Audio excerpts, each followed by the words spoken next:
As requested by you guys, for this next week, I am going to be putting myself through iron fist training in an attempt to make my fists as strong, as steel. Will I be able to punch through a cinder block by the end of this week, or will I end up with a cast? Let's find out, but you gotta focus. So I bought some Taekwondo wood breaking boards off of Amazon. I've got the thinnest one right here, supposed to be the easiest to break. Then I've got the mid-level one. And then we've got Big Papa right here. So I think for sure I'll be able to get through this one right here. This middle one I think I'll get too, but I don't know about the thickest one. Either way, let's try it. Yo, who's seen Beverly Hills Ninja? Easily my favorite movie. All right, thinnest one right here, ready? All right, medium one. Oh, it's a little bit more resistance, yeah? Not too bad. All right. Ow! All right. So I think the reason these are so easy to break is because they're like multiple boards glued together, essentially. I think if I punched it this way, it would be so much harder to break. So I'm gonna shift these to the hard way to punch through and see what I can do, starting with the smallest one first. Oh, that's gonna hurt, dog. It's a good thing I didn't try to push that harder because, yeah, that could have caused an issue. Yeah, it looks like we have some work to do on this fist because that hurt hitting the thinnest one when I did it with the lines perpendicular. So with that being said, we are going to begin iron fist training. So one very common iron fist technique that I saw was essentially punching a wooden board. You know, not doing so at max effort, but doing so for 100 or so reps. Now usually on the board they had some kind of protective coating like leather or like a rope. I've got Gorilla Tape. So like I just mentioned, from what I researched, the idea isn't to just annihilate the fist every single day, it's to stimulate it over time to get stronger. And to stimulate it would require hundreds on hundreds of reps of different forms of impact on the fist. So we started by taping up a 2x4 and strapping it to Bob's head and then punching it 100 times with each hand. Ow! I had a lot of work to do. You okay? 4, 5. So I actually started out by hitting the board and then quickly bringing my hand back. Shortly after this training session, I found out that that wasn't the best way to actually help develop density in the hand, and I would change that up later. So stay tuned for that information. But with that being said, 100 reps on each hand on day one was pretty grueling, but we were not done. I came to this like desolate park, like no one's usually ever here at all, and there's this volleyball court and there's sand, so we're gonna use that to punch. So we're gonna do straight hand, we're gonna do karate chopping, and we're gonna do punching. 100 reps each, so 300 total reps. Let's do this. Now the first technique, where I'm essentially pelting the sand with my fingertips, I didn't really notice too much strain other than feeling like I was getting a ton of sand shoved under my fingernails, but maybe with hundreds of reps of this, the skin would strengthen around the fingers, thus leading to a stronger overall fist. Now with actually chopping the sand, I could feel the impact, and it would make sense to me that doing this hundreds of times over time with recovery could actually really help toughen the chop of the hand as well as the bones even in the arm. Now something great about using the sand for this technique when it comes to punching with the fist is it felt like the sand got in between the crevices of the knuckles, therefore helping stimulate more of the hand than just the tips of the knuckles that were hitting the board. Also, doing this blunt impact for hundreds of reps with recovery could also help strengthen the arm bones. So I actually ended up doing 300 reps. I think the sand training is a big thumbs up. It forms to the fist, you know, so you're getting the stimulation throughout.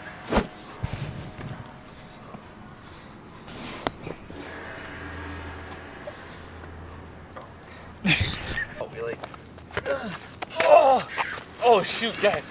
No way, dog. No way.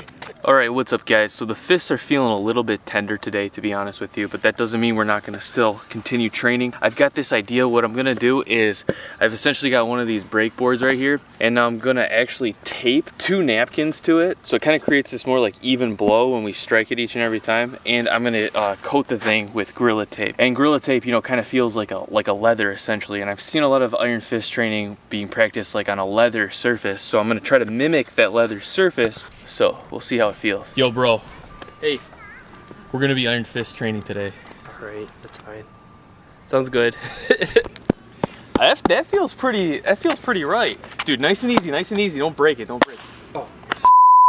Dude, your fist is already iron, man. Yeah. So I ended up taping another board to the back of this, but with the grains facing perpendicular to the grains of the first board that was broken, hopefully making the overall apparatus stronger. I was doing some additional research on this, and I actually found that I was doing it wrong yesterday, where I was just like, you know, going really quick like that. You actually want to dead blow into it, so you don't want to go like this. You want to dead blow into it, so almost. And once again, like, I'm not trying to go for like as hard as I can. It's just reps, 100 reps. So I think, yeah, I'll just tape it to a tree so Joey doesn't have to hold it, because he's getting antsy. Thanks, dude, thanks. Yeah, what? So yes, I actually did end up taping this to a tree, and then using the dead blow technique I talked about, which is essentially just allowing the fist to sink into the surface upon impact rather than quickly bringing it back. And the idea behind that is it gives time for the force to travel throughout the hand and arm, stimulating the deep tissues, and with time and recovery may help densify the bones further. Ooh. Did you just break my board again? No, I didn't. Dude, this guy's too strong. He's way too strong. Too much of a beefcake, man. Wow. In addition to the dead blow board punches, I supersetted some fist push-ups to help toughen the skin on the hands with some pull-ups to balance things out, doing this as a circuit for a total of 100 push-ups, 200 board hits, and 50 pull-ups. My fists were pretty tender after this.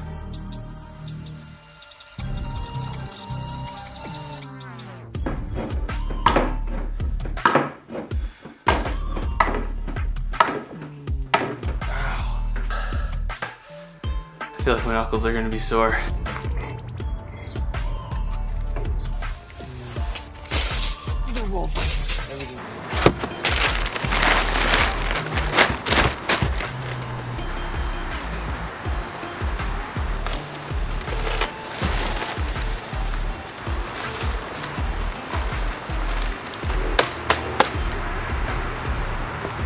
On day 3, building a mini sandbox for at-home sand conditioning. Doing 100 reps with the right punching, and then 100 reps with the left punching, and then also doing chopping, 100 with the right and 100 with the left. Finishing up with another technique I saw using a rock, allowing essentially just gravity to have the hand fall onto the rock over and over and over again. And the idea is the shock with recovery would once again help stimulate, strengthen, and thicken the hand. Don't make fun of this one. And then also targeting the thumb side of the hand as well. Once again, all of these motions just stimulate, not annihilate, but doing so over the course of hundreds of reps. So what's up, guys? It's currently day 4 of Iron Fist training. So when I've been really diving into researching Iron Fist training and whatnot, I came across the suggestion that you should be applying this herbal remedy known as Dit Da Jiao. Hopefully I'm pronouncing that right. Please forgive me if I'm not. So it's to help with like blood flow, recovery, or any pain you may have. With that being said, my fists are actually a little tender today, and I just got this in the mail, so I am going to apply some of this like they recommend and see what happens. Came with these instructions right here. It says massage a generous amount into the affected area. And then it literally says here, for athletic conditioning / impact training, apply before and after workouts. So it's literally kind of geared towards this specific type of training, but I also think maybe it has some other uses as well. So look at that, by the way. Oh, it's very liquidy. Massage that in for at least a minute. It smells good. It smells like the inside of like a Christmas store. No, I'm just kidding. Okay. Well, I'll be darned. I'm not just playing around, guys, but I literally feel like that took the edge off. Yeah, I'm not even kidding.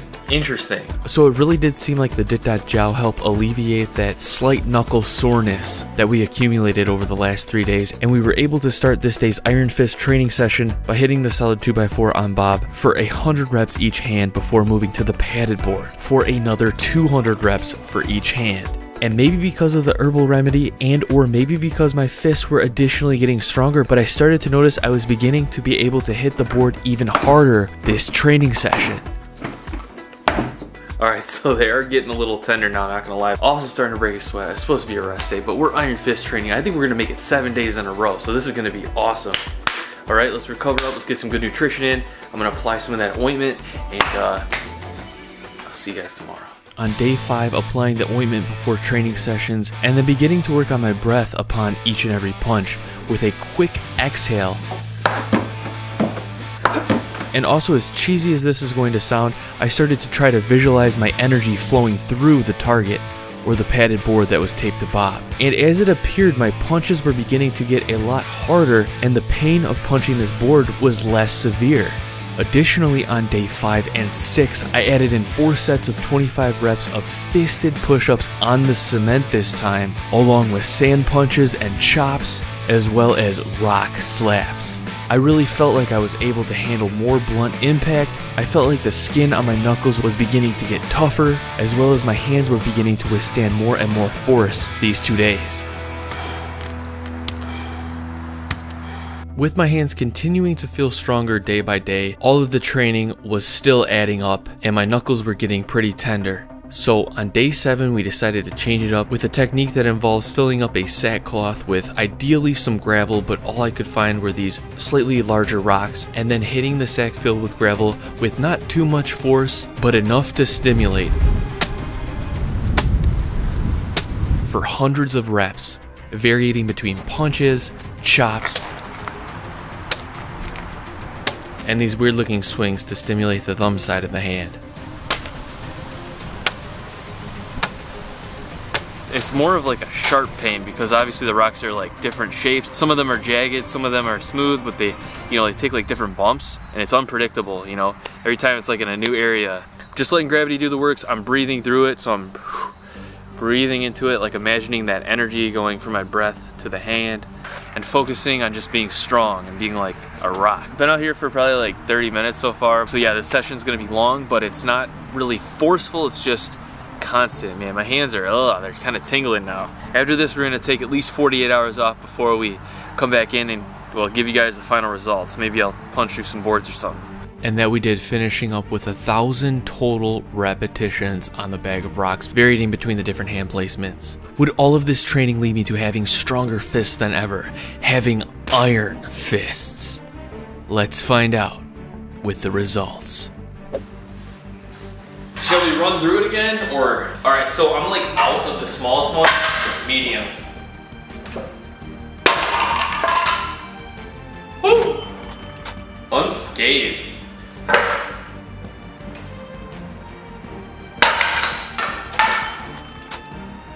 Man,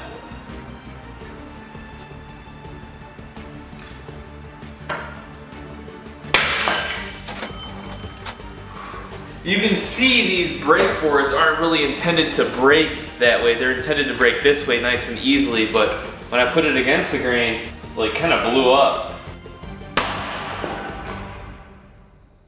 Alright, what is up, home slice? So first of all, I do want to say I think all of this training that we put in over this last week actually worked. My confidence, while still very, very SpongeBob-y, was a lot better when it came to punching through the smallest board but against the grain. And I don't know if you can tell, but it really didn't hurt that bad. Hurt that bad. No, really, on the first day when we did the test, it hurt even punching through the 12mm board. Like, it was like, ow, dang, man, you know, like, I gotta do this. But literally with all that training each and every day, my fists feel like literally tougher than they ever felt before. I know it's probably still not as tough as some of you guys out there, but I think we made some serious progress in the course of 1 week. Like they kind of feel way more brickish, you know what I'm saying? With that being said, I do not think I am to the point to be able to punch through any bricks. Not even close. I think if I would go do that, the risk-reward ratio would be very high. And with that being said, I want to give a quick shout out to all of the people who are actually deep into Iron Fist training. And in doing some research for this video, I was watching quite a few of their videos, and oh my gosh, these guys and girls are stronger than rock. It's nuts. Now also, I'm pretty certain these guys and girls have put in hours and hours, weeks, months, years of training to be able to get their fists, hands, palms on that level of toughness. Like, it looks like quite the sacrifice. So I want to give a shout out to them because I am by no means even close to that level. Now with that being said, will I ever strive to get to that level? So first and foremost, my hands are extremely important to me. You know, I do a ton of work with my hands. I need that dexterity in my fingers. Now potentially doing iron fist training to a more extreme level, even more so than I was doing in this video for a long period of time, may cause the hand to lose some of that dexterity. You know, you're kind of sacrificing that fine movement for that blunt force essentially. Not saying it would happen to everybody, but it's not necessarily a risk I really want to take, you know what I'm saying? But with that being said, just simple fist conditioning, maybe added in every once in a while, in my opinion, based on this experience, seems like it could really help toughen the hand, toughen the fist, maybe even prevent some injuries from happening so that you get to the point to where you are more resilient without necessarily sacrificing any dexterity or mobility. You find that point before things start going one way or the other, so you're getting the benefits of both worlds. But with that being said, I am not certain right now that I will continue this type of training, at least at this capacity. I've got a lot of other challenges that I'm going to be doing, so a lot of other time needs to be spent on those. You know, we're just bouncing all over the place. That's kind of the sacrifice I'm making to make these videos, is we are jumping around from challenge to challenge. My workouts, my training really hasn't been super organized over the last, I guess, year or so. With that being said, stay tuned for next week's video. It's going to be an interesting one. We're doing a 24-hour challenge, but it might be just the hardest challenge I've done today. So with that being said, shout out to my friend Joey, the swordsman versus the sportsman. Stupid inside joke. Shout out to all my patrons out there. Thank you all so much for your support. If you guys want to get in the Patreon crew, check that out. Get your name at the end, titles right here. And with that being said, if you're interested in my bodyweight training program, Bodyweight Beast 2.0, a ton of great feedback on that. Train virtually anywhere. Thank you all so much for the great feedback. Hope you all have a great day. Stay tuned. Don't forget to subscribe. Peace. I will see you all in the next video.